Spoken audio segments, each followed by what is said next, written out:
सबसे पहले तो सीआईआई को 125 साल सफलतापूर्वक पूर्ण करने के लिए आप सबको बहुत बहुत बधाई। कांग्रेचुलेशंस। इस 125 साल की यात्रा बहुत लंबी होती है। अनेक पड़ाव आए होंगे, अनेक उतार चढ़ाव आए होंगे, लेकिन 125 साल तक एक संगठन को चलाना ये अपने आप में बहुत बड़ी बात होती है। उसमें समयानुकूल परिवर्तन आए हैं, व्यवस्थाएं बदली है। और पहले तो मैं इन 125 साल में सीआईआई को मजबूती देने में जिन जिन लोगों ने योगदान दिया है, वैसे सभी पूर्व के आपके महानुभावों को भी इस समय बधाई दूंगा। जो हमारे बीच नहीं होंगे उनको आदरपूर्वक नमन करूंगा, और भविष्य में इससे जो संभालने वाले हैं उनको अनेक अनेक शुभकामनाएं भी देता हूं। कोरोना के इस टाइम पीरियड में इस तरह के ऑनलाइन इवेंट्स शायद यही एक न्यू नॉर्मल बनते जा रहा है, लेकिन ये भी इंसान की सबसे बड़ी ताकत होती है कि वो हर मुश्किल से बाहर निकलने का रास्ता बना ही लेता है। आज भी हमें जहां एक तरफ इस वायरस से लड़ने के लिए सख्त कदम उठाने हैं, वहीं दूसरी तरफ इकोनॉमी का भी ध्यान रखना है। हमें एक तरफ देशवासियों का जीवन भी बचाना है, तो दूसरी तरफ देश की अर्थव्यवस्था को भी स्टेबलाइज करना है, स्पीड अप करना है। इस सिचुएशन में आपने गेटिंग ग्रोथ बैक इस बात को प्राथमिकता दी है, और निश्चित तौर पर इसके लिए आप सभी भारतीय उद्योग जगत के लोग बधाई के पात्र हैं। बल्कि मैं तो गेटिंग ग्रोथ बैक से आगे बढ़कर ये भी कहूंगा कि yes we will definitely get our growth back.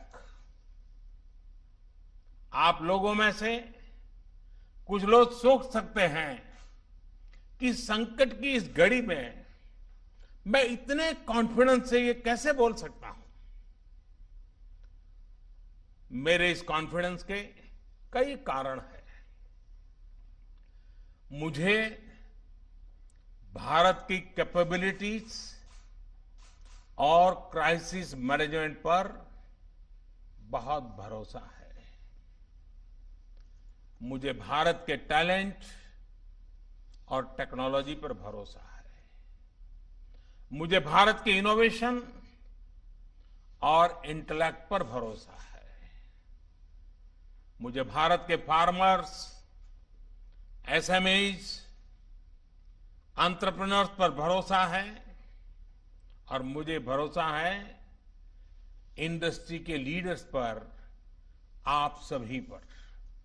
इसलिए मैं कह रहा हूं yes we will get our growth back.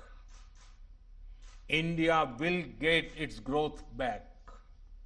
साथियों, कोरोना ने हमारी स्पीड जितनी भी धीमी की हो, लेकिन आज देश की सबसे बड़ी सच्चाई यही है कि भारत लॉकडाउन को पीछे छोड़कर अनलॉक फेज 1 में एंटर कर चुका है।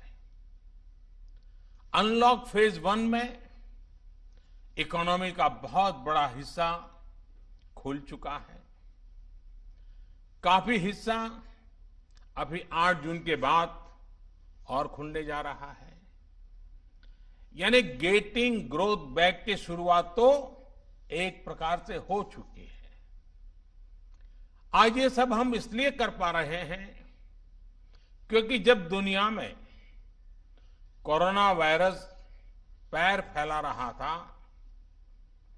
तो भारत ने सही समय पर सही तरीके से सही कदम उठाए।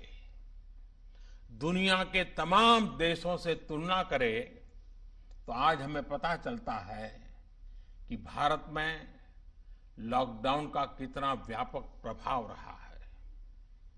इस लॉकडाउन में भारत ने कोरोना से लड़ाई के लिए फिजिकल रिसोर्सेज को तैयार तो किया ही, हमने ह्यूमन रिसोर्स को भी बचाने का भरसक प्रयास किया है। ऐसे में अब सवाल ये है कि इसके आगे क्या।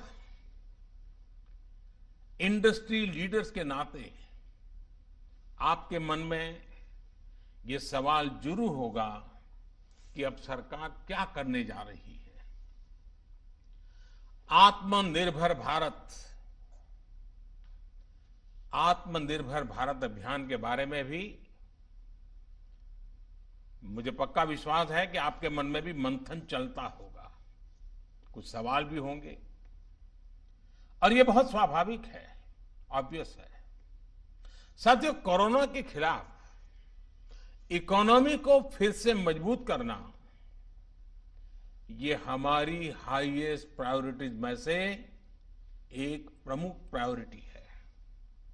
इसके लिए सरकार जो डिसीजंस अभी तुरंत लेने जरूरी है वो तो एक के बाद एक ले ही रही है, लेकिन साथ साथ में ऐसे भी फैसले लिए गए हैं जो लॉन्ग रन में देश की मदद करेंगे। साथियों, प्रधानमंत्री गरीब कल्याण योजना ने गरीबों को तुरंत लाभ देने में बहुत मदद की है।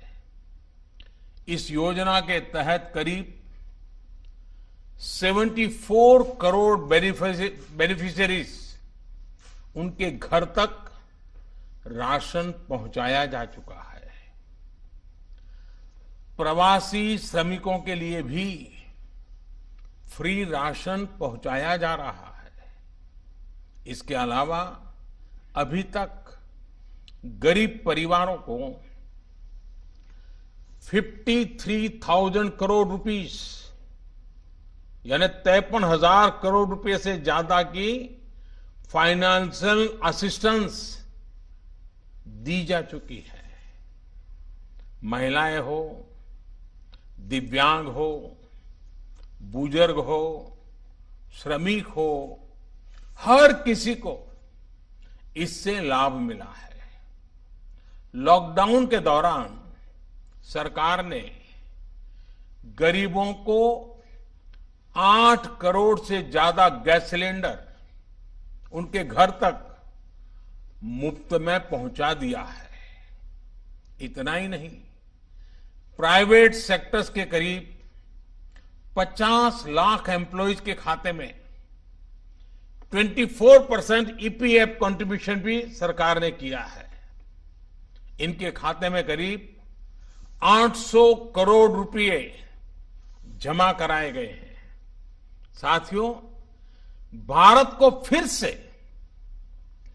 तेज विकास के पथ पर लाने के लिए, आत्मनिर्भर भारत बनाने के लिए 5 बातें बहुत आवश्यक है।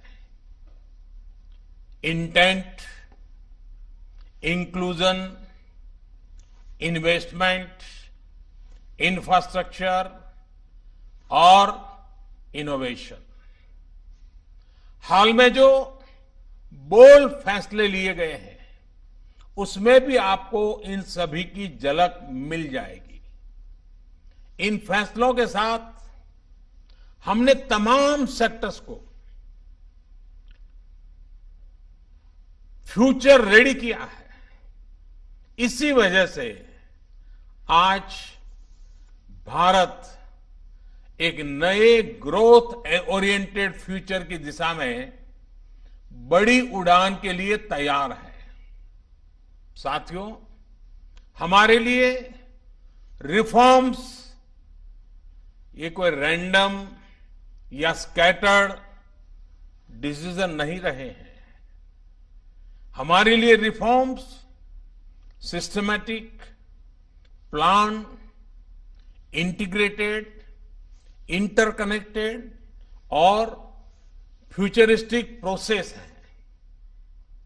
हमारे लिए रिफॉर्म्स का मतलब है